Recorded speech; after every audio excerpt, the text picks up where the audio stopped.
Silakan duduk para singer dan WL. Puji Tuhan, terima kasih buat pelayanannya. Shalom Bapak Ibu yang kekasih dalam Tuhan. Puji Tuhan, walaupun yang hadir secara online saya tidak bisa melihat Bapak Ibu. Kita bertemu dalam alam roh ya. Maksudnya nggak kelihatan gitu ya. Oh, ini baru dimunculkan ya. Puji Tuhan. Bapak Ibu yang kekasih dalam Tuhan, kita sebentar lagi akan mengakhiri tema bulan Januari ini ya. Jadi ada satu hari Minggu lagi tanggal 29 itu adalah hari terakhir kita membahas tentang lebih baik ya, be better dalam disiplin rohani ya. Bapak Ibu yang kekasih dalam Tuhan, saya mau tanya sama kita, seberapa banyak kita yang sudah memulai. Bapak Ibu yang secara online boleh juga kasih komen ya. Jadi Bapak Ibu boleh tulis seberapa banyak Bapak Ibu yang sudah memulai disiplin rohani.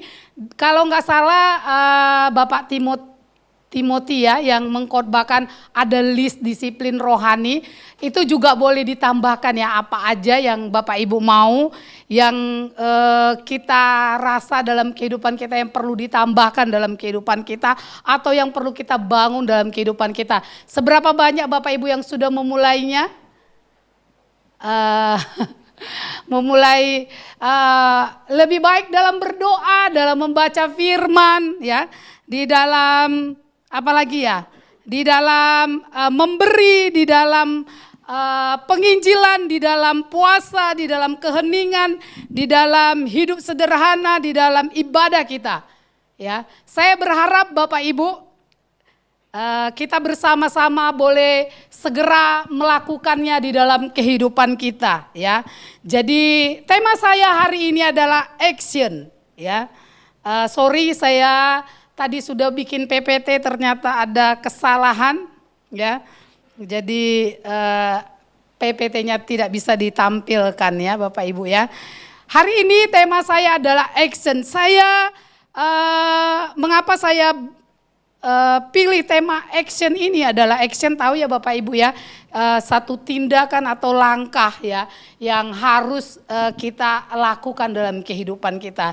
Jadi sepanjang satu bulan ini, di bulan Januari ini ya, saya ingat-ingat sudah 4 kali saya sharing kelompok. Jadi di komit-komit itu ada sharing kelompok ya, yang dimana kita sesuai dengan bahan yang ada ya. Jadi bicara tentang disiplin rohani, seingat saya udah 4 kali sharing, bukan 4 kali ngobrol gitu ya, bukan saya yang mimpin sharingnya. Jadi 4 kali ngobrol dalam kelompok yang dimana saya juga didoakan di sana ya. Jadi salah satu hal yang perlu saya perbaiki di dalam di dalam kehidupan saya di tahun 2023 ini khususnya sesuai dengan tema kita, saya udah kasih tahu kepada kelompok-kelompok, ada 4 kelompok yang saya udah kasih tahu dan saya didoakan juga oleh 4 kelompok tersebut.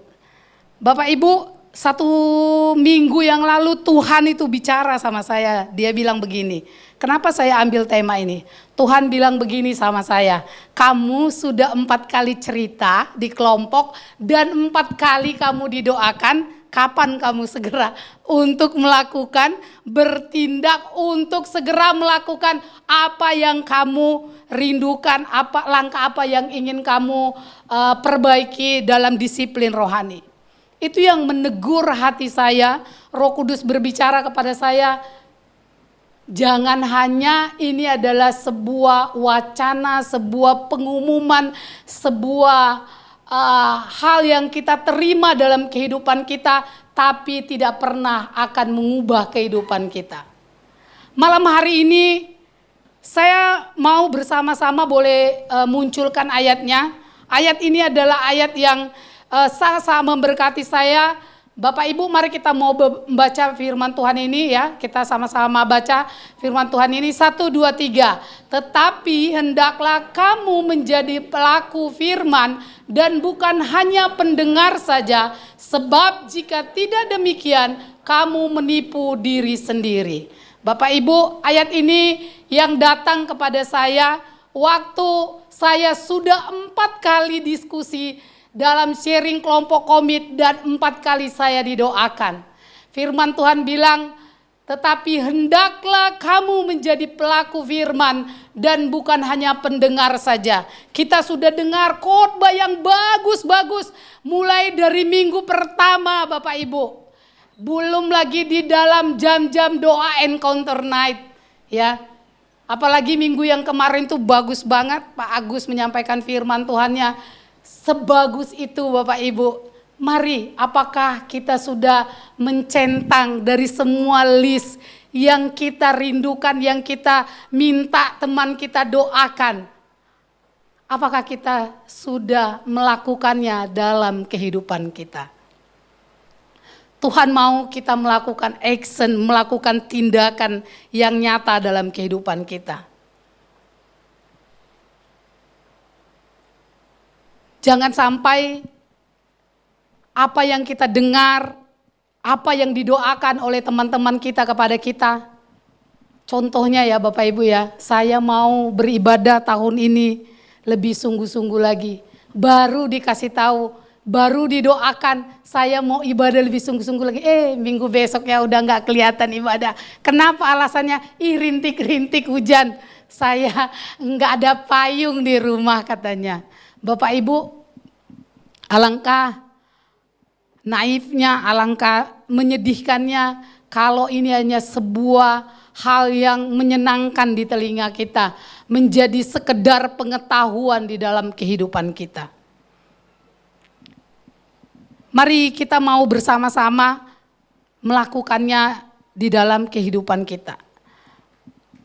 Bapak Ibu, ada sebuah ayat firman Tuhan bilang begini, bangunlah, angkatlah tilammu dan berjalanlah. Perkataan ini yang Yesus katakan kepada seorang yang menunggu keajaiban di pinggir kolam Bethesda. Bapak Ibu pasti tahu cerita tentang seorang yang sakit selama 38 tahun. Menantikan keajaiban, tapi keajaiban itu belum datang dalam kehidupannya. Bangunlah, angkatlah tilammu dan berjalanlah. Ini adalah sebuah perkataan yang Yesus katakan kepada seorang yang sakit 38 tahun. Yang berdiri, yang menunggu di pinggir kolam Bethesda. Kalau Yesus tidak datang pada waktu itu Bapak Ibu, apa yang akan terjadi kepada orang tersebut? Bisa jawab Bapak Ibu? Orang lumpuh itu akan ada pada posisinya yang sama. Orang yang sakit itu dia tidak akan mengalami kesembuhan. Bahkan mungkin dia akan mati dalam keadaan sakit dan tidak akan mengalami yang namanya kesembuhan. Mari kita mau baca terlebih dahulu Bapak Ibu sebelum saya meneruskannya. Di dalam Yohanes pasal 5 ayat ini sangat-sangat benar-benar memberkati. Kita baca terlebih dahulu Bapak Ibu. Yohanes pasal yang kelima ayat yang kelima sampai ayat yang ke-8. Ya. Kita baca bersama-sama ya Bapak Ibu ya. 1, 2, 3. Di situ ada seorang yang sudah 38 tahun lamanya sakit. Ketika Yesus melihat orang itu terbaring di situ dan karena ia tahu bahwa ia telah lama dalam keadaan itu, berkatalah ia kepadanya, "Maukah engkau sembuh?" Jawab orang sakit itu kepadanya, "Tuhan, tidak ada orang yang menurunkan aku ke dalam kolam itu apabila airnya mulai goncang, dan sementara aku menuju kolam itu, orang lain sudah turun mendahului aku." Kata Yesus kepadanya, "Bangunlah, angkatlah tilammu dan berjalanlah. Kita tahu bersama-sama bahwa 38 tahun bukanlah waktu yang singkat. Umur manusia kata firman Tuhan hanya 70 sampai 80 tahun saja. Jadi setengah daripada umur daripada orang ini, dia ada duduk di pinggir kolam Bethesda saja Bapak Ibu. Saya katakan tadi, apa yang terjadi jika Yesus tidak datang, tidak lihat kepada orang yang sakit ini? Orang yang sakit ini akan ada dalam posisinya yang sama. Bahkan sampai matinya pun dia tidak akan menerima apa-apa dalam kehidupannya. Karena firman Tuhan mengatakan ada banyak orang yang sakit yang berdiri, yang ada di sekitar kolam Bethesda tersebut. Tapi orang ini yang 38 tahun ini, dia tidak bisa mencemplungkan dirinya waktu air bergoncang. Makanya dia nggak mengalami kesembuhan, nggak mengalami apa-apa dalam kehidupannya. Pesan yang sama buat kita malam hari ini. Jika Tuhan tidak mengingatkan gembala kita atau gereja lokal di mana Bapak Ibu berada, jadi percayalah bahwa tema kita ya di Blessing Community Jelambar ini bukanlah tema yang kebetulan Bapak Ibu. Ya, kalau gereja kita mau supaya jemaat-jemaat yang ada menjadi baik dalam disiplin rohani, itu adalah sesuatu yang tidak kebetulan. Kenapa saya katakan hal ini adalah kalau kita tidak mendengarkan, kalau kita tidak melakukan, kalau gembala kita tidak dipimpin oleh Tuhan, dipimpin oleh Roh Kudus, maka mungkin keadaan kita akan sama. Tema kita adalah menjadi lebih baik dalam disiplin rohani. Kalau Bapak Ibu sudah dengar firman Tuhan minggu lalu, bahwa ketika kita kehidupan rohani kita diisi, maka kehidupan jasmani kita juga akan otomatis terpenuhi Bapak Ibu. Jadi jangan takut ketika kita menjadi manusia yang rohani kita baik, maka kehidupan jasmani kita juga akan mengikuti. Amin. Ya, oleh sebab itu mari kita mau melakukan tindakan langkah iman untuk melakukan hal-hal yang Tuhan mau kita lakukan supaya kehidupan kerohanian kita lebih baik lagi. Kalau ada di antara Bapak Ibu yang bergumul di dalam mungkin ibadah, malas atau baca firman atau berdoa, karena doa itu adalah nafas kehidupan kita Bapak Ibu. Kalau kita juga masih sampai saat ini usia kerohanian kita setengah dari usia kita sudah jadi orang Kristen, tapi masih bergumul baca firman Tuhan, masih bergumul tidak bisa berdoa, masih bergumul tidak bisa menguasai diri, atau masih bergumul dengan hal-hal yang hidup, yang Ibu Emi khotbahkan, hidup sederhana Bapak Ibu. Kita nggak akan mengalami perubahan dalam kehidupan kita. Nasib kita akan sama seperti orang yang sakit 38 tahun. Mari kita mau melakukan langkah iman dalam kehidupan kita. Kenapa saya mengkhotbahkan ini? Waktu Tuhan bilang kepada saya. Jadi salah satu list yang saya minta didoakan adalah dalam hal berpuasa. Karena zaman dulu kala Bapak Ibu, doa puasa itu adalah salah satu yang menjadi gaya hidup saya.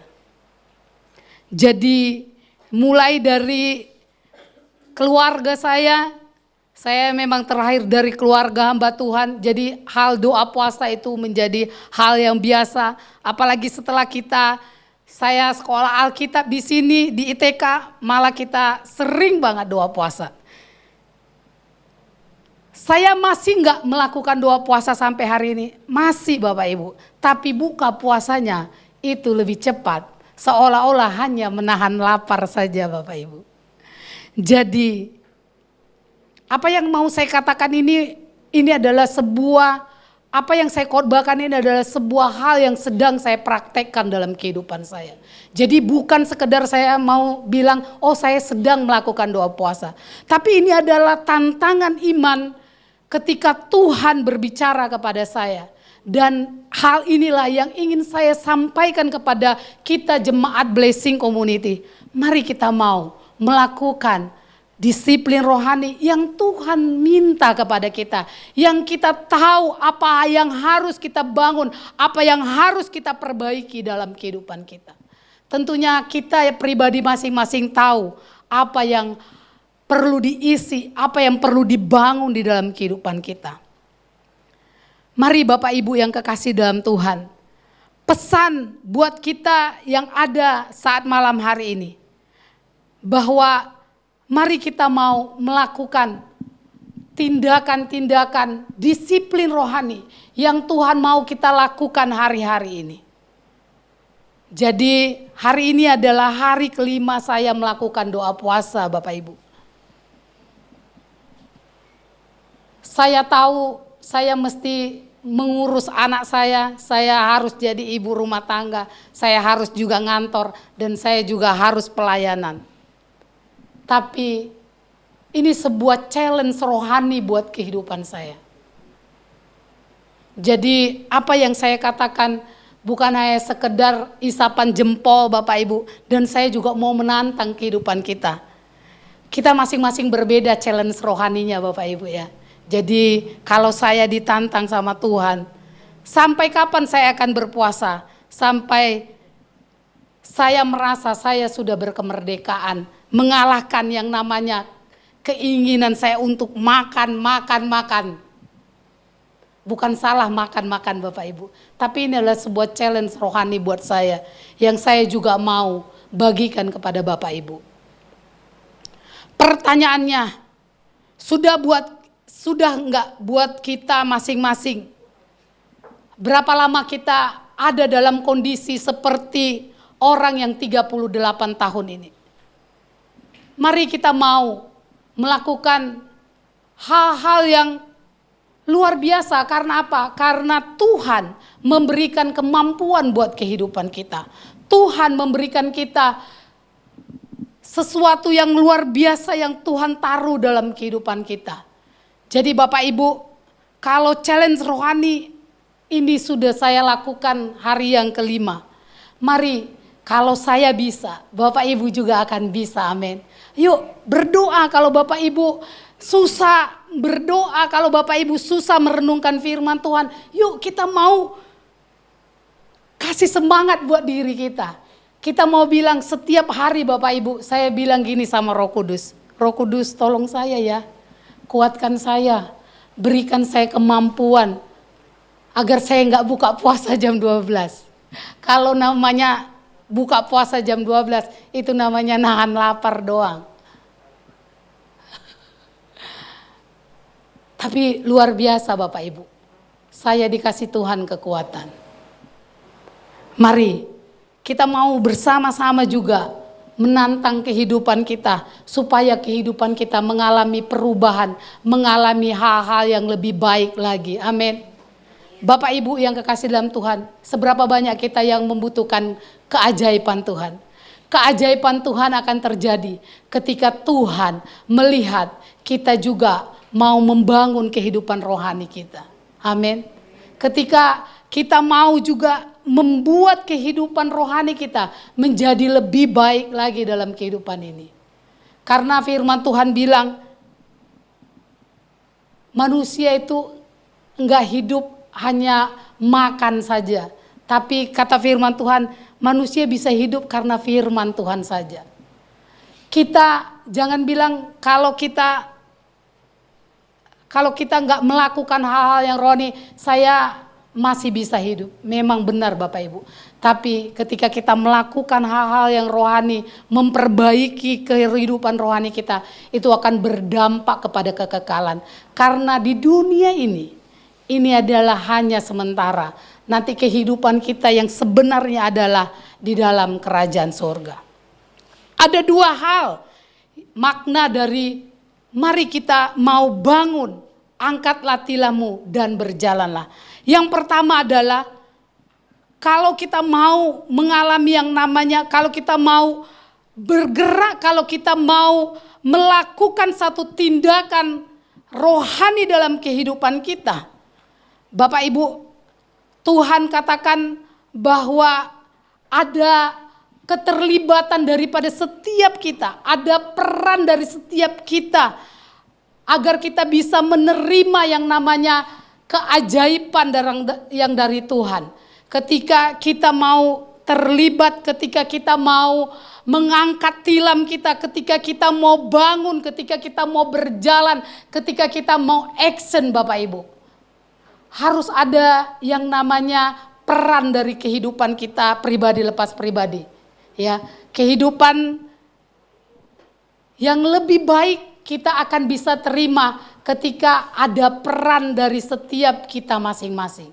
Ini adalah makna daripada kita berjalan, kita mau bergerak, kita mau bangun, kita mau mengangkat tilam kita. Tuhan mau yang pertama, Tuhan mau ada partisipasi, ada keterlibatan kita, ada tindakan iman yang harus kita lakukan dalam kehidupan kita. Sehingga kita melihat keajaiban itu terjadi dalam kehidupan kita. Ketika Yesus katakan, bangunlah, angkatlah tilammu dan berjalanlah. Maka seketika itu, orang yang lumpuh ini, orang yang sakit 38 tahun ini, dia bisa berjalan dan dia mendapatkan keajaiban. Amin. Mari, saya nggak tahu sakit apa yang sedang kita alami. Mungkin ada di antara Bapak Ibu mengalami sakit jasmani atau rohani.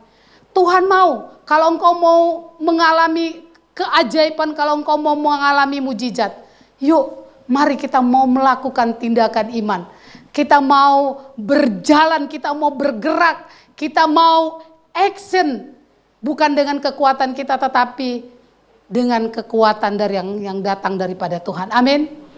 Ya. Mungkin ada di antara Bapak Ibu bergumul selama bertahun-tahun. Mungkin masalah ekonomimu, mungkin masalah karaktermu, mungkin masalah kesehatanmu atau apapun dalam kehidupanmu, pergumulan yang sedang kau alami.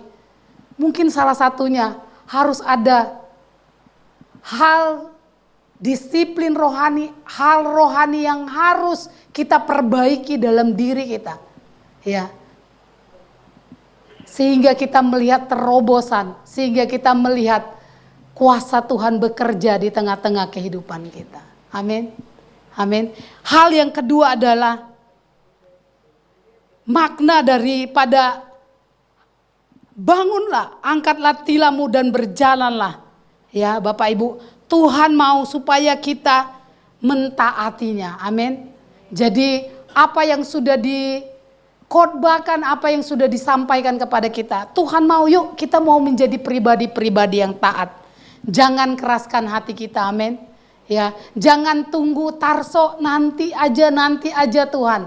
Ya, bangun pagi kita langsung lakukan aktivitas kita. Bapak Ibu, bangun pagi, ayo kita mau sempatkan. Kalau kita niat, Bapak Ibu, saya mau baca firman, saya mau berdoa lebih baik lagi tahun ini. Ayo.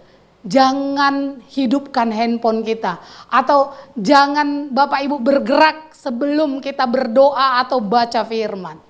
Ya, saya biasanya handphone saya itu tempat tidur, handphone di bawah, jadi di kursi sengaja ya saya taruh. Jadi kalau saya bunyi alarm saya langsung bisa menggapai handphone saya. Ya, jadi Bapak Ibu, kalau kita mau kalau handphone kan pembacaan Abah kan adanya di handphone. Jadi hidupin lambang pesawat ya. Jadi supaya nggak bisa masuk SMS, jadi kita bisa baca firman saja. Bapak Ibu yang kekasih dalam Tuhan, yang kedua adalah mari kita mau taat. Jangan kita mengeraskan hati kita.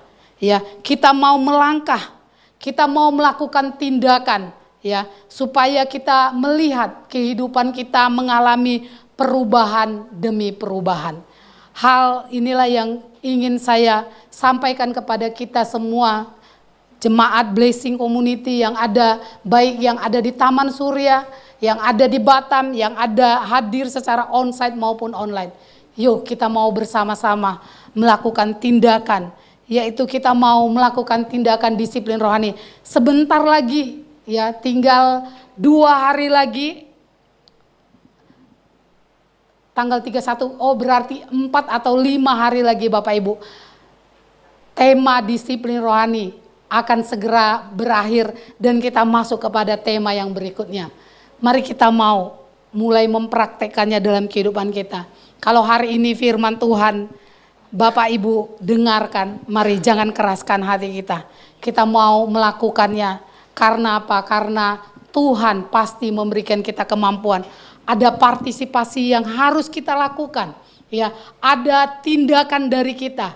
Tuhan pasti memberikan kita kemampuan. Sama seperti Tuhan memberikan kemampuan kepada saya. Dan Tuhan juga akan memberikan kemampuan buat Bapak Ibu yang ada di tempat ini. Amin. Bangunlah. Angkatlah tilammu dan berjalanlah. Dan alami kuasa Tuhan. Bertindak, lakukan. Bukan dengan kekuatan kita. Tapi dengan kekuatan yang datang daripada Tuhan. Amin Bapak Ibu yang kekasih dalam Tuhan. Mari kita mau tundukkan kepala kita. Haleluya Tuhan. Haleluya Yesus. Mari kita mau katakan, bukan dengan kekuatanku ku dapat jalani hidup ini. Mari kita minta kekuatan daripada Tuhan, sehingga kita dapat mempraktekkan semua kebenaran firman Tuhan. Disiplin rohani apa yang Tuhan sedang bicara kepada engkau malam hari ini, yang harus engkau lakukan supaya kehidupan rohanimu semakin lebih baik. Amin. Ketika kehidupan rohani kita semakin kita bangun lebih baik, maka itu akan berdampak kepada kehidupan jasmani kita. Alami Amin. mujizat, alami kesembuhan, Yes. Amin. alami perkara yang ajaib. Amin. Ketika engkau melakukan tindakan-tindakan iman dalam kehidupan. Terima kasih Tuhan.